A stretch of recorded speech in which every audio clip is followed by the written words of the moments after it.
Hey viewers! In our last episode, the thug's chilling revelation about Cassian left us all in suspense.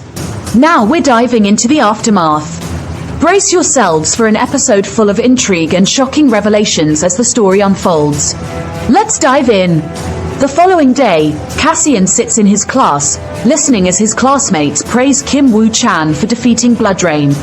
Not particularly interested in their conversation, Cassian turns to Morose and mentions his need to visit the Vilzone to claim his promised reward and attend to another matter. Morose, puzzled, asks about Cassian's second reason for visiting the place, but Cassian remains silent. Meanwhile, in the Vilzone, all the villains are busy with their tasks, while Driver sits in his compartment, working on a device. As he focuses on his work, he's startled by clapping behind him. Turning around, he sees the same three villains who witnessed Cassian defeat Bloodrain on the bridge. As they step into the compartment, they quickly notice the messiness of Driver's room and comment on it. Telling them not to lecture him, Driver inquires about the reason for their arrival, to which they state that Driver was the one who called them. Driver, realizing his mistake, smiles and leads them to his guest room. Inside, Royal Garnet, one of the villains, recounts witnessing the fight between Cassian and Bloodrain, likening it to a scene from a movie. Grabbing a cookie, Otte, another villain, jokes that the scenario would be cliché if it were a movie. Aroma, the third member, finds Otte's comment too harsh. Royal Garnet agrees but praises Cassian's skills, describing him as a dark diamond with a mysterious allure, leaving Driver surprised by the compliment. Giving a grin in response, Royal Garnet turns to Driver, stating that he must have known about Cassian being a dual ability user, causing Driver to turn around in surprise. Thinking deeply with surprise evident on his face, Driver confesses that he had no idea of Cassian's abilities. He states that he did realize that Cassian was different from most of the villains he knew, but wasn't exactly aware of the nature of his powers, causing Royal Garnet to laugh. Turning serious, he then states that he has never even heard of the existence of a villain with dual abilities. However, Driver reveals that there was one such villain in the past as well, causing all three of them to become surprised. Driver continues to state that he existed a long time ago in the era of myth. Meanwhile, Cassian strolls into the Vilzone, observing the tranquil surroundings and realizing that Vilzones weren't built to imprison villains but to facilitate their coexistence with regular people, averting conflicts. While he is thinking that, Driver suddenly calls out to him, welcoming him to his territory while expressing his happiness to see him again. He then takes him to Heaven Pub, a club located in the Vilzone that is crowded with villains. While they sit on the counter, the bartender serves them a sparkling drink named Grapefruit Addy, which Driver remarks to be the speciality of that place. Giving the drink to Cassian, Driver tells him to finish it before they take a round of the Vilzone. He also hands over a box to Cassian, stating that it is the reward he promised for the mission.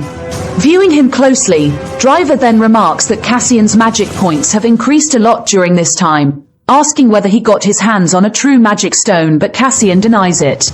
With that, he begins to have the drink while Driver continues to gaze at him, wondering what he did to boost his magic points up to 500 so quickly.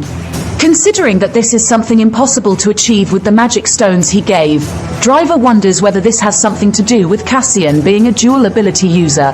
Meanwhile, Cassian looks at the magic stones and turns to Driver, asking where they get these from, wondering if there is a supplier for these.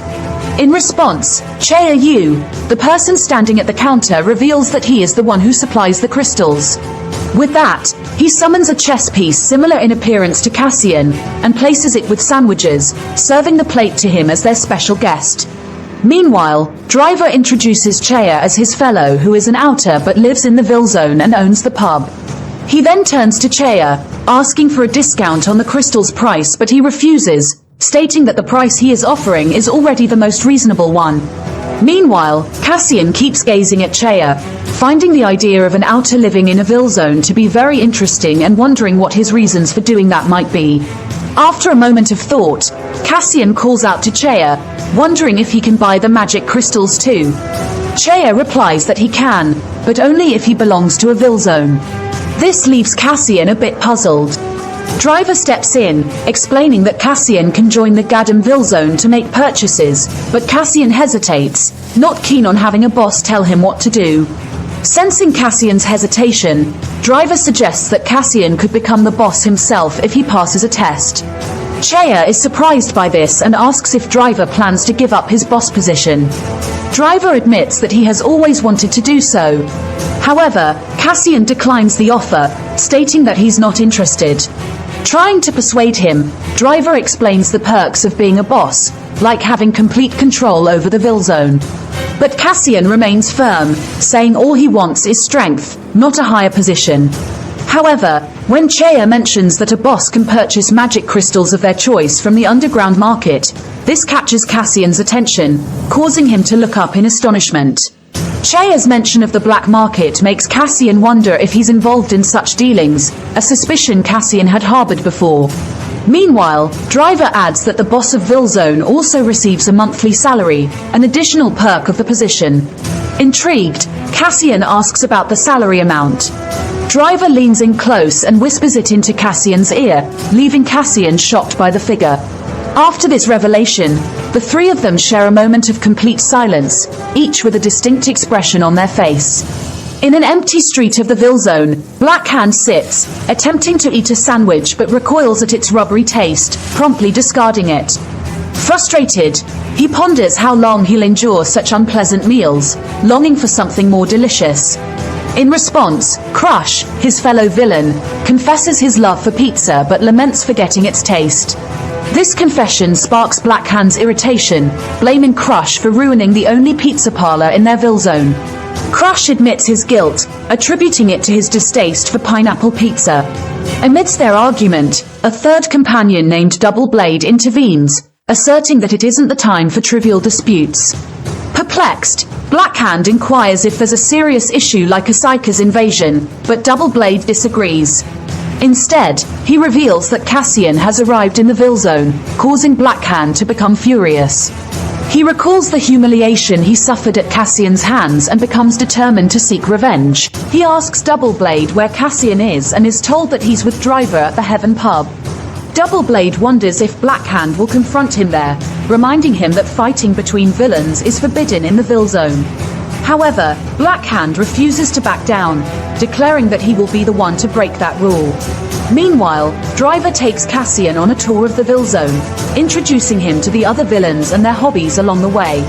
He assures Cassian that they're all harmless unless provoked, which Cassian agrees with. He notices that these villains are different from the ones he's encountered before, perhaps because Driver is their leader. When Cassian asks why he was chosen to kill Bloodrain, Driver explains that it's because Cassian isn't associated with the Vilzone and is the perfect individual to eliminate the traitor from their midst. He explains that just like Psychers, villains also have factions among them. While some villains are good and follow the rules set for them, some are rebels who break the rules and harm those around them. With that, he reveals that Bloodrain was not the real mastermind but a pawn to complicate things.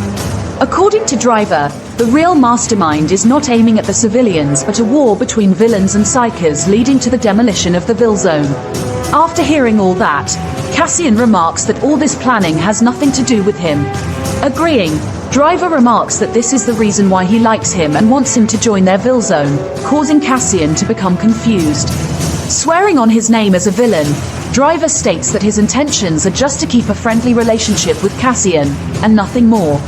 Meanwhile, Gangu's sister, Kwon Yuri, attends to her duties in a restaurant, her mind consumed with concern for her brother's well-being. While she is lost in that thought, someone calls her from behind, informing her that the manager is calling for her, making her confused.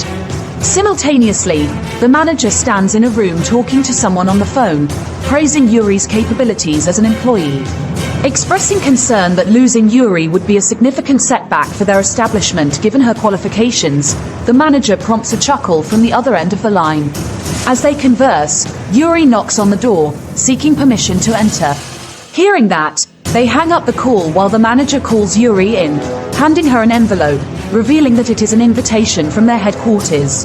He explains that considering her exceptional performance, they have called her to the headquarters to train and will be taking care of all the expenses, causing her to become astonished at such a magnificent opportunity. Initially, she is on the verge of agreeing readily to the offer. However, a sudden recollection of her brother, whom she believes will require her assistance, causes her to hesitate in responding.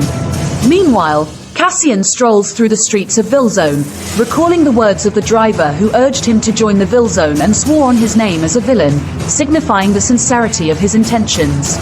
Noticing the serious expression on his face, Moros calls out to him, inquiring if something is troubling him, but Cassian remains silent.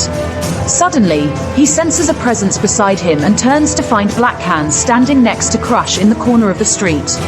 Furiously looking at Cassian, Crush questions whether he is the same person who previously humiliated Blackhand, causing Cassian to realize that their intentions are not good.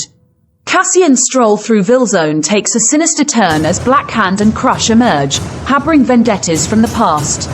The next episode holds the key to their dark intentions, unveiling a suspenseful narrative that will keep you hooked. Don't miss the thrilling showdown in our upcoming video. Stay tuned.